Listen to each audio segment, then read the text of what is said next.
3-6, dividing decimals. The math message there says, dividing decimals is like dividing whole numbers, but you have to place the decimal point in the correct location. For each problem, estimate the place the decimal point would be in the correct position. So looking at number 1 here, we have 30 and 42 hundredths divided by 6.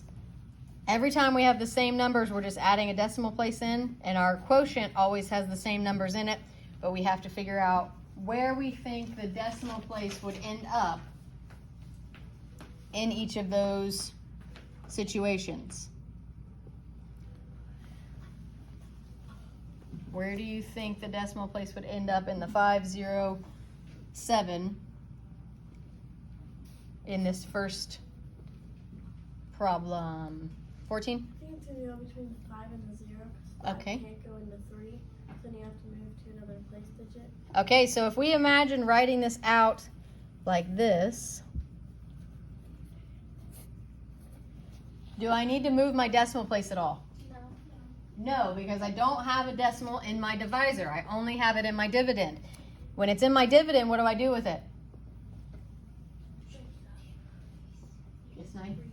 I just bring it straight up, and then I do my normal division. So if I bring it straight up, then yes, she is correct that our decimal point would end up between the 5 and the 0. Now number 2, we have 30 and 42 hundredths divided by 6/10. So now we do have a decimal point in our divisor. So what do you think is going to happen to my decimal point in my quotient? 8? It's going to move back a spot, so it'd be 50 and 7/10. Good. So if we think about, we have to move it, so it would be 6/10 here in our 30.42. So since we have a decimal in our divisor, we have to move that over to make it into a whole number. So we move it over on the outside, we move it over on the inside, and then move it up. So yes, our decimal will be between the 0 and the 7. And then on the third one, we have 30.42 divided by 6 hundredths.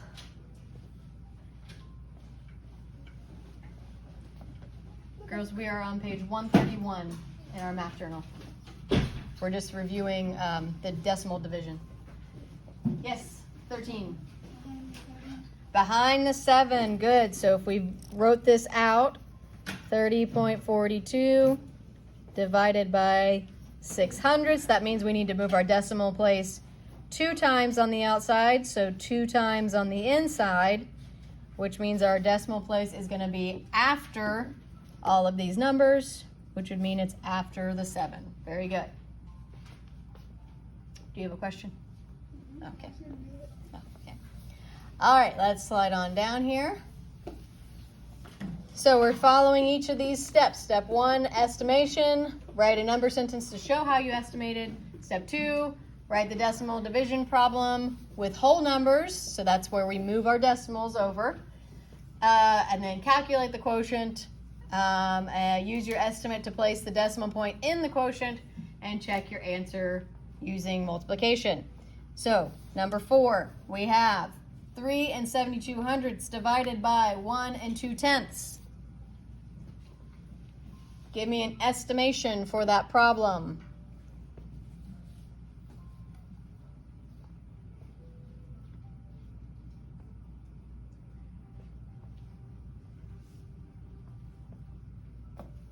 Nine. I would make the 3.72 hundredths by 4, and then I make 1.21 because going up and then down. Correct. That's a good thought process there. She said she would make the 3 and 72 hundredths up to a 4. And since she went up here, and since this is just a 2, she would say that she would divide that by 1 then. So 4 divided by 1 would give me 4. So there's my estimation. So I know my actual quotient should be somewhere around 4. My whole number problem. That means if I wrote it out like a normal division, in our traditional division, what would I end up with if I move my decimals? How many decimals do you see in my divisor there? Which one of those numbers is my divisor?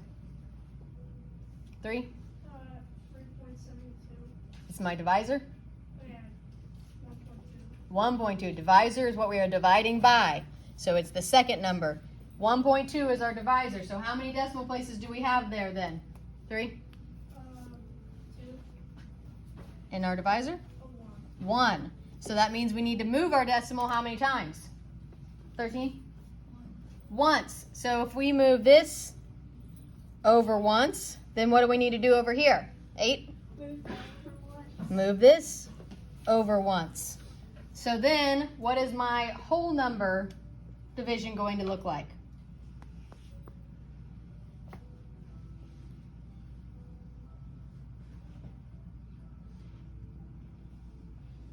$13? 27.2 divided by 12. 37, but yes. Oh. Divided by 12.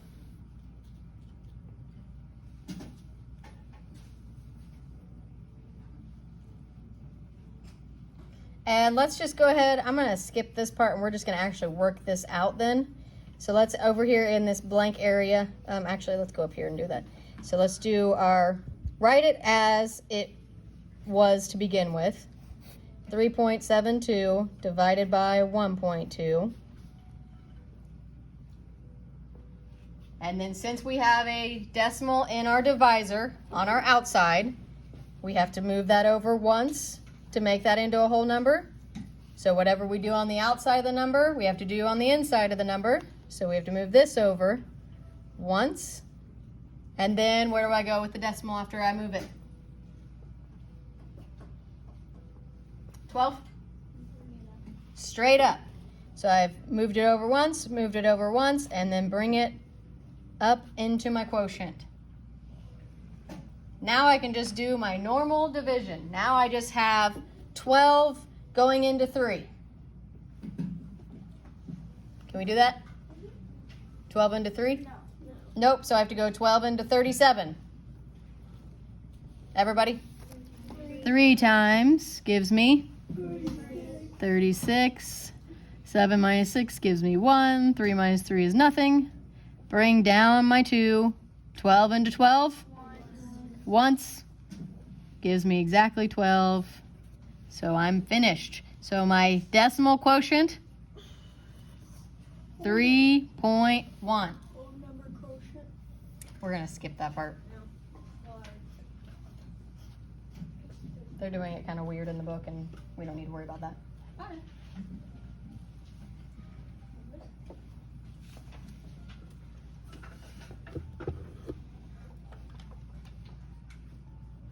All right, we are going, since you guys have already done this for a day or so, let's skip, turn the page to page 132. And we are just gonna jump down and, actually wait, let's do the check real quick. Sorry, go back. I forgot, let's do the check. Check it once and then we'll move on to just the regular practice problem. So how do I check a division problem to see if I am correct? 7? You would do 3.1 times 12. Times 12?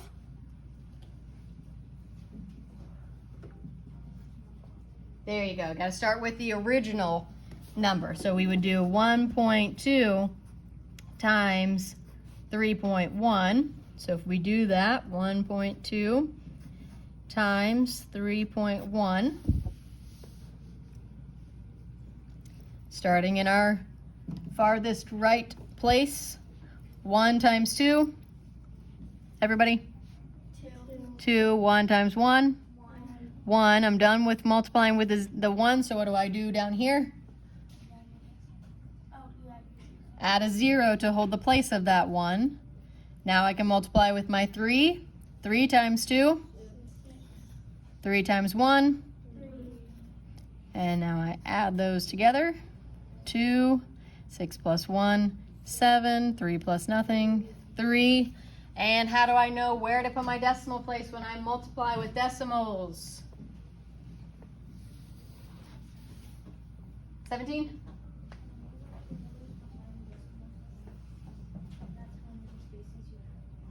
Yes, so I look up at my, what are these called, the numbers that I multiply together? 9?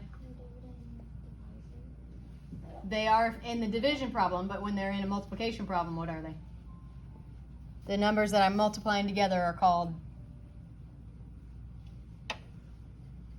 13? Factors, yes. So when we switch to multiplication, we change the name of them. So now we look at our factors and say, okay, this one has 1 decimal place, this one has 1 decimal place. So that means my answer needs 2. So 1, 2. Did I get it correct? Yeah. Yes, this is my dividend. If we look up here, there's my original number, 3.72. So if you ever get to the end of your division problem and you think, does that make sense? You check it with your multiplication. All right, now let's turn to page 132 and do a couple of practice problems. So let's skip to just these right here in the middle, where all we're doing is practicing the division.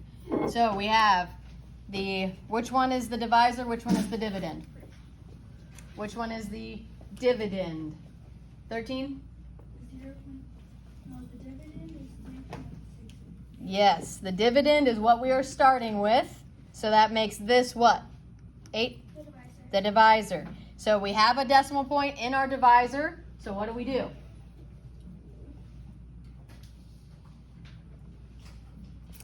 What am I going to do with that decimal point? 5?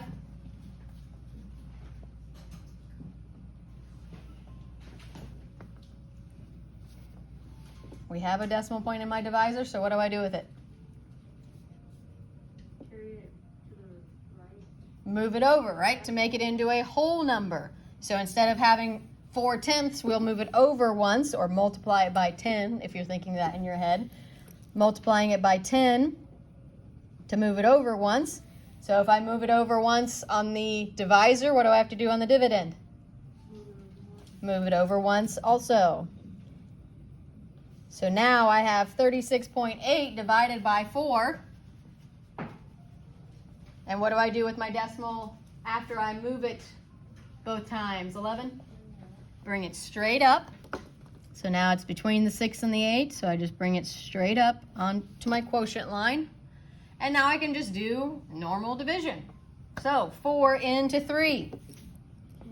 Can't do that. So 4 into 36. 9 times gives me 36. exactly 36. So 0. Bring down my 8. 4 into 8. 2 times gives me exactly 8. So I'm finished.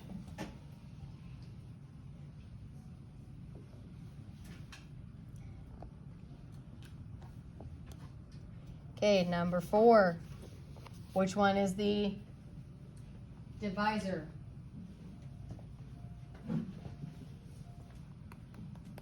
9? Yes, the outside number. That is what I would be dividing by, 4.6. So I have a decimal in my divisor. So what do I do with that?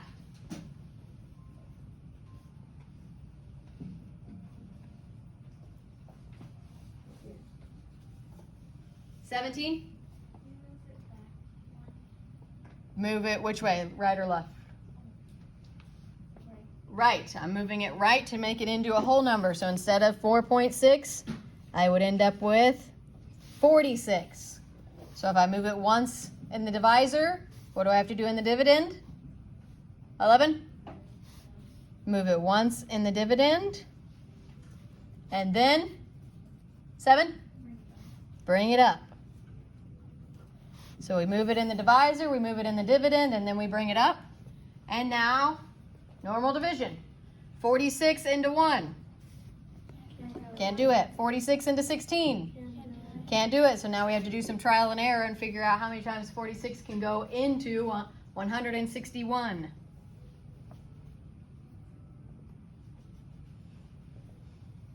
14? All right, 3 times. You need to stop doing that, please. 3 times. You said 138. Yes. 138. Subtract that. 1 minus 8. Can't do that, so I gotta borrow. That becomes a 5. This is now 11 minus 8. 11 minus 8. 3. 5 minus 2. 5 minus 3. 2. Now what do I need to do? I've got a leftover piece, but I already have a decimal up there. So what should I do? 8? Just add a 0.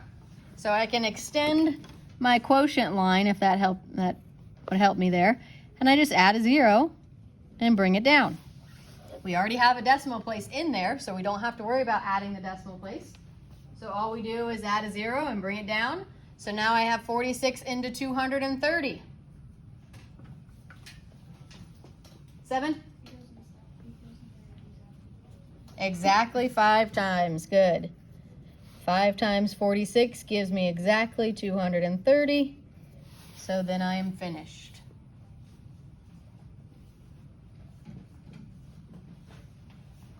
So as long as you follow your steps of move your decimal in the divisor, move your decimal in the dividend, move it up, then you just have normal long division.